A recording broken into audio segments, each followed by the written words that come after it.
Hello, I'm Linda Seith from The Layered Onion. Thank you for joining us. We will be listening to our amazing creators talk about their art and mental health. 48 million artists all over the world share this lived experience. The Layered Onion was formed to create a supportive community, allowing the creators to focus on their art, bringing their work from the shadows to receive the recognition and opportunities they deserve. Each podcast will feature an artist who talks about their work and mental wellness. Art is healing. We hope these discussions will inspire you to appreciate the stories behind the creations and, more importantly, inspire your inner creator. Together, we can tackle the stigma around mental health. Could we just walk? Yeah, so I'm Maggie Bowyer, and I'm from Greensboro, North Carolina. Well, welcome to the show, Maggie. We're so excited you're here. I'm hoping you can tell me a little bit about your art. Yeah, thank you so much for having me. I really appreciate it. I love the shallot. I love the layered onion. And so I'm honored to be here. I have written poetry with the layered onion before. I'm mainly a poet. I'm an author, an occasional photographer, and all around creative.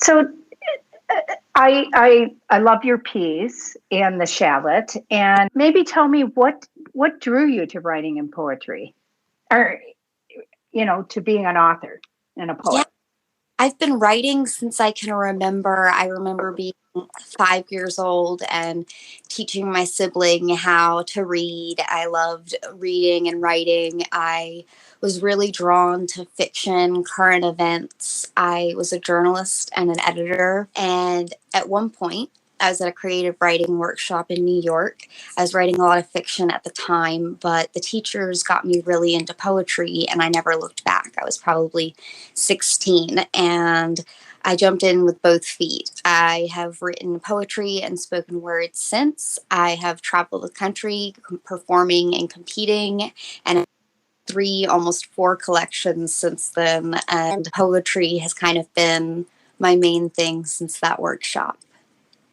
So there's so many different forms of poetry. Maybe you can tell me what is your style of poetry, and then sort of how did you end there, or are you still creating different types and styles? Yeah, I think my style has changed a lot over the years. I started in spoken word, and I think that still really comes through in a lot of my work. A lot of my work is very narrative. I loved my high school. We had a spoken word team, and my city had one, and I got to travel with them. So I did a lot of spoken word, which is a minute and a half plus pieces that are spoken aloud. So that was a really big influence for a while. And then I got into micro poetry for a little while, and now I'm very much focused on free verse and experimental prose poetry and things like that. So maybe you could just, for people who don't really know what spoken word is, maybe you could sort of describe so people have a better understanding. Yeah, absolutely. So spoken word is poetry that is meant to be spoken aloud. It can be read, but it's typically meant to be performed. And I go to different gigs, open mics, and things like that, and get up on stage and read a poem aloud. It's often memorized and performed with different hand movements and vocal inflections and things like that. There's group pieces where multiple poets will write lines and kind of bounce back and forth off of each other. And it's a really fun, creative, energized community. And so oftentimes there's, 10 plus people reading different poetry and performing different poems that are all usually a minute and a half to 3 minutes and have a really big flow, rhythm, and are very narrative based. I think that is, you hit the word beat. They have a beat to them, which for me is actually really calming. How about for the poet? Is there something about the spoken word that is, makes you feel a certain way? Absolutely. I think I used to get nervous before a performance, but after a little while, it really, that beat, like you said, took over, and you can just drop right in and go with the flow of that piece. I think that the flow really, if you put yourself back in the moment that caused you to write that piece, you really feel the energy and it moves you through the whole poem. And it really grounds me on stage. It really brings me, not to the present, but to a really mindful space. And I love that. It really is something that you get off stage and you're almost like, wow, that was a rush of adrenaline. And, but at the same time, it was a calm adrenaline. It wasn't a chaotic adrenaline. So, is there lots of spoken word kind of competitions? And I hate to use the word competition, but events. Yeah, so the one I went to was Brave New Voices. It travels every year, and it they have I think there was 58 teams the year I went from all over the world. There's different competitions all over the country, probably in other countries as well, I'm sure. It's a huge community, and I really do love it. There's a lot of open mics. My city, I mean, my school had a spoken word team. My city has one. So I do feel like it's something that's very popular these days. It has a lot of crossover with rap and R&B, and so I think that there's a really big community of people who are more like the Kendrick Lamars and rap, who are poetic lyricists, often find themselves in spoken word. And so I think the community is a lot bigger than people realize, because it's poets and it's rappers and R&B artists and things like that. So it's really a huge community, I feel like. Yeah, and sounds like quite a diverse community. It really is. It's beautiful. And you're right. It's not all competition. Like, there's open mics where we just perform and have community, and there's no really like competitive aspect.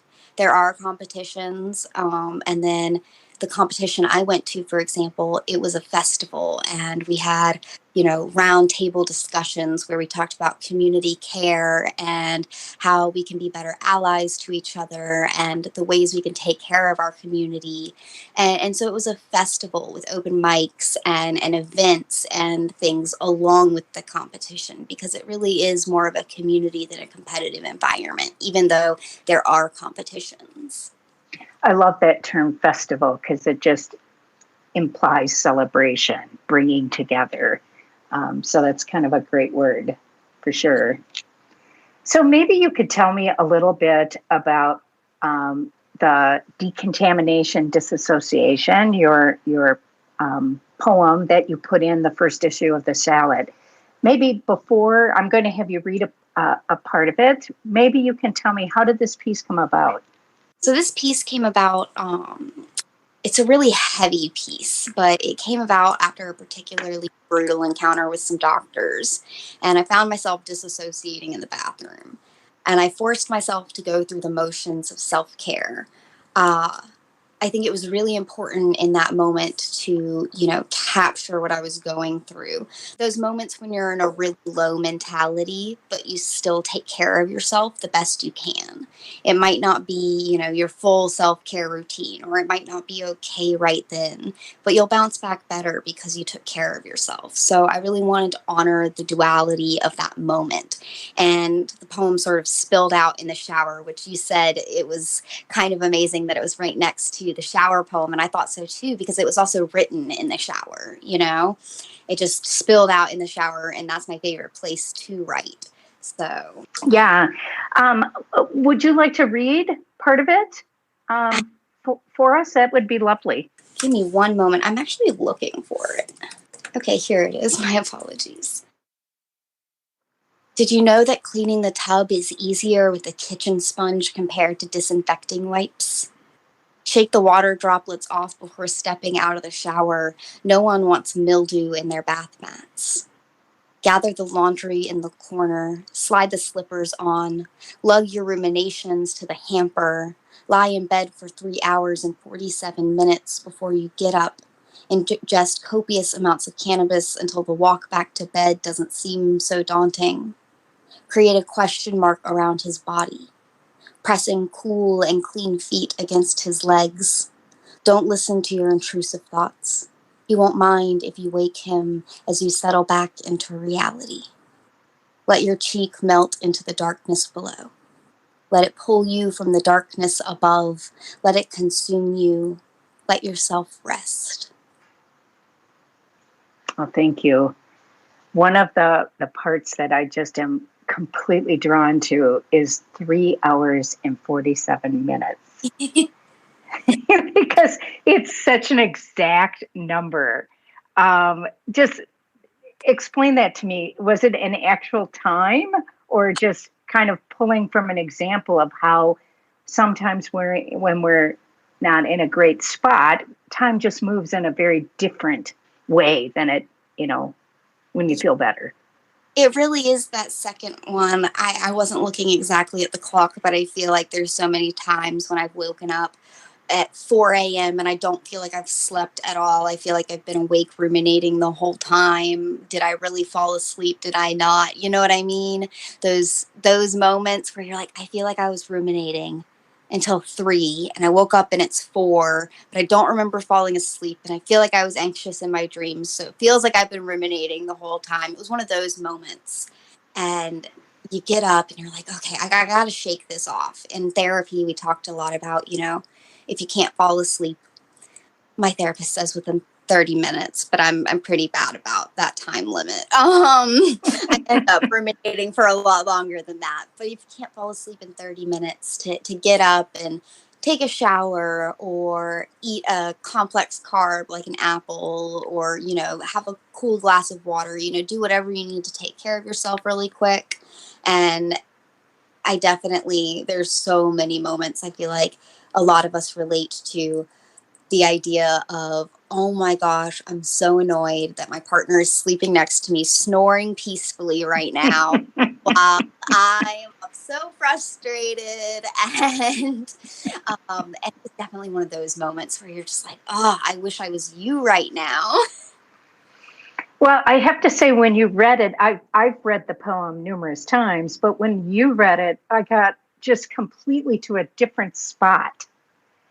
And I think you put emphasis in different places than I had been reading it. And maybe that's really the bridge and where spoken word comes, but how do you as a poet make sure the reader is sort of following what your thought process is? Or is it okay that they read it different?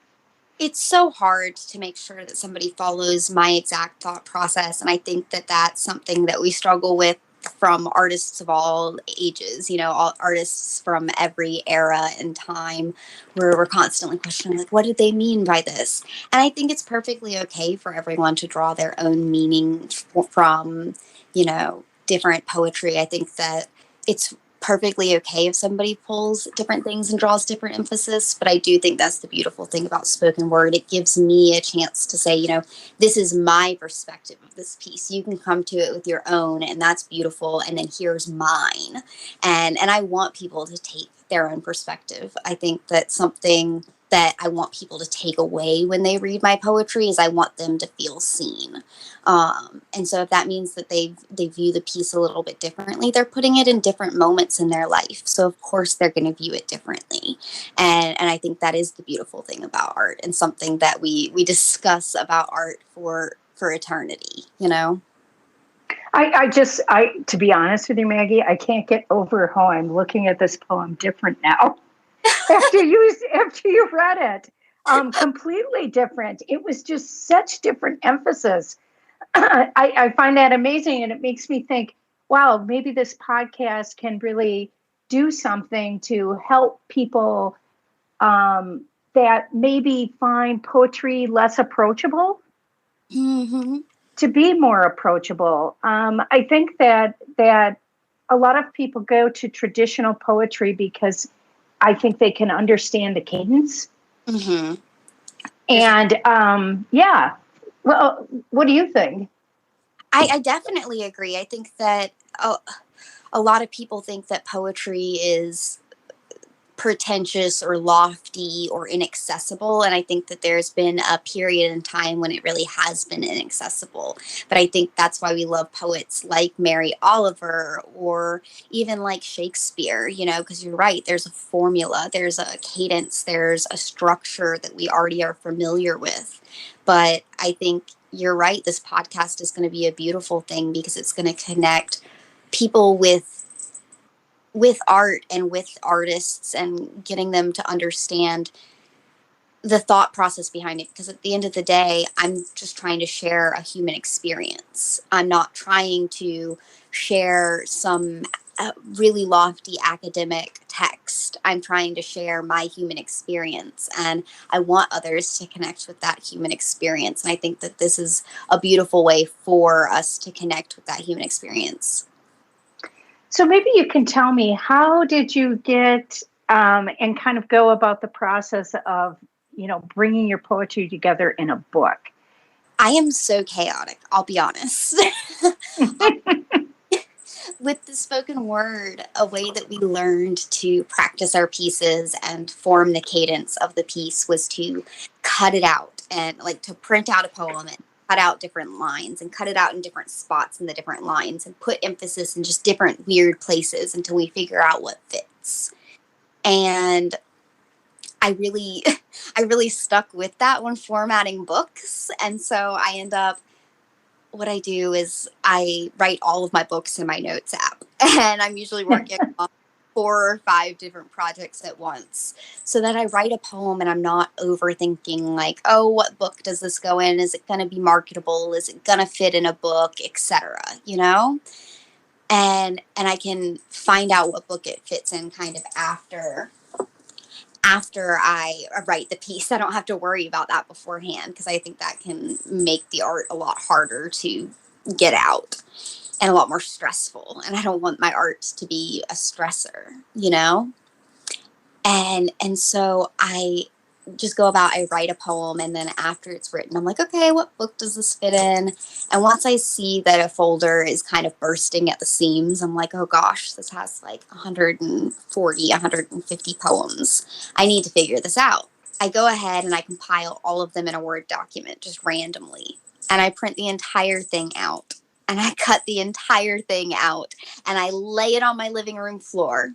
And I look at all these poems and I'm like, okay, where does this one fit? Does this feel like the beginning of the book, the end? Does it feel like it fits in this chapter? And I just go poem by poem, and I just kind of Tetris my book together. And that gives me a very big visual board, so I can switch things as I go. As I find what area something goes in, then that area kind of falls into place. Do you have a particular poem that you want to share with us? Oh my goodness, I would love to.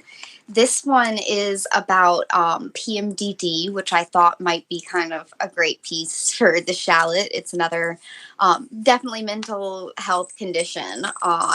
Premenstrual dysmorphic disorder is severe PMS, and it includes a lot of like ideation, severe depression, and things like that. So this poem is for all the people that have PMDD. There has never been such a large chunk of debris hurling towards the Earth before. Scientists say they can't be sure where the debris from the Chinese rocket will land. The news drones on and on. You thought it was only on for background noise, when suddenly I exclaimed, "That's it! That is what I feel like." Like what? You sound annoyed. But then again, everything sounds different when you're floating through the atmosphere. Like I'm a heap of garbage, discarded and falling through zero gravity, and I might smash into anything or anyone on the way down. I had just gotten started. No time for slowing down, like I thought I was headed into the cosmos on a mission all of my own, only I was just weighing you down on your way out of town. Like I was supposed to think this through a little farther, and probably a little earlier. Like I miscalculated my mass, made a massive error in judgment, forgot a self-destruct button, and just hoped for the best, or at least an ocean landing. Like I should be out of breath since there's no oxygen in space, and I have been anxiously ranting until there is only stardust left in my lungs. I paused only to gasp for air, and suddenly your lips were there. Wow, that's amazing. Thank you so much, Linda. Thank you. It's amazing. I'm thinking, I couldn't help but be drawn to. We are right now setting up. We have a partnership with a cafe in the Madison area, and we're doing an outer space gallery. That's so. And this piece just could be like floating over all the different art pieces. It's kismet that we were recording this right now. I just cannot tell you. It is. I love the imagery and really the juxtaposition between sort of being free but not being free, being weighed down, and it's lovely, Maggie. Thank you, Linda. I really appreciate it. So maybe we could talk a little bit. At this point, it's 1 in 8 folks worldwide with mental health challenges, and in the U.S. now 1 in 4. And so it's many of us. Yeah. And so maybe you could talk a little bit about sort of mental wellness and how your poetry helps you with your mental health, and just any thoughts you have around there. Yeah, I think that for a really long time, I've had PTSD since I was really young. I got officially diagnosed when I was 14, and it had been ongoing trauma for a long time before that. And I've also had like anxiety, and I have had undiagnosed ADHD for a really long time. Diagnosed now, woohoo! And and those kind of things are so common. And I think that something that has been really important for me when I was too young to process, or when I'm too vulnerable now, or like in too heightened of an emotional state to really use my coping skills, I can turn to writing to just pour out that really intense emotion so that I can kind of get a little bit like it's when you're steaming veggies or something like that, you just need to let a little bit of the pressure out, you know? And I think that poetry and art can just let a little bit of that pressure out so that we have enough space to actually use our coping skills. It's not a replacement for coping skills. It's not a replacement for therapy if you have access. I know that it's really hard to access. It's not a replacement for DBT or CBT or whatever kind of therapy works best for you. But it does let a little bit of that pressure out so that you can say, okay, what crisis skill do I need to use right now? What interpersonal skill do I need to use? And it's always been that for me. I think that there were many years when I was young that I was too traumatized or going through it still or too young, etc., whatever the situation you're in personally, where I wasn't ready to do the work. And that's valid too. That's a valid place to be. And poetry allowed me to not like be crushed by the weight of what I was going through and survive until I was at a place where I was ready to really tackle those mental health struggles. I love that image again. That I can tell you're a poet. The idea of just letting off the valve a little bit. Mm-hmm. Bringing down the pressure. That's a lovely image. That's going to stay with me for sure. So thank you for that. So I'm kind of thinking about, you kind of brought this up earlier about introverts, and I think a lot of creative types are introverts. And I think that's one of the reasons that this community has blossomed is the idea of not having to hide or be something other than who you are. But that's just a theory. Because I'm an introvert, and doing this whole idea of a podcast was like, whew. I was like thinking, what am I thinking, etc. But it's really just like you said, recording with someone that is a friend, part of the community, and just kind of talking back and forth, which most of us can do that just fine, right? Yeah, and of course there are moments that it's like really hard, and I think those are the moments that we retreat into our art, instead of, be surrounded by community. But I think that exactly, it's I think that is why this kind of community thrives, because you meet people where they're at, and where they're at that moment. I've never felt like shame or judgment for not being able to like attend a virtual session or something like that with you guys, like the virtual artist sessions and things like that, just like where we can sit down and create together. But at the same time, that's a great like body doubling space, and a lot of people, you just meet people where they're at with their access needs. And I think that draws a lot more people than people realize. Like, I think we're seeing that now, the barriers of accessibility in our world. Like, 1 in 4 people are disabled either with mental health conditions and or physical health conditions. And I think that the shallot meeting people and the layered onion meeting people where they're at and saying, like, oh, you don't have to come, or you can come on and leave your video off, or, you can come and not say anything and just create. I think that allows people to meet you where they're at. And I think that that's something that we don't have enough of in this world. Everything's like, no, meet us at this spot, meet us at this perfection, meet us at this really high productivity level. And the shallot's like, no, meet us where you're at. And I think that having a space that's ready for them is going to be really important. Well, thank you. Do you have any last words of wisdom that you want to share with other artists that face, similar challenges?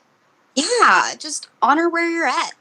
Create when you can and what you can. It doesn't have to be your best work, as long as you feel that realization, that connection, that validation, that letting off of pressure.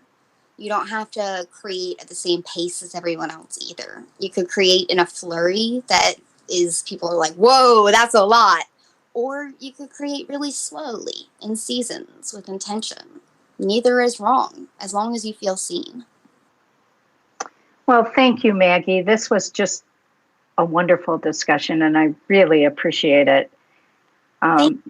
Just can't thank you enough. Thank you. No, I'm so excited to like read more of your work and talk with you more again in the future, because this is, like I said, I just love conversations like this because they really are so uplifting for artists. So thank you for having me.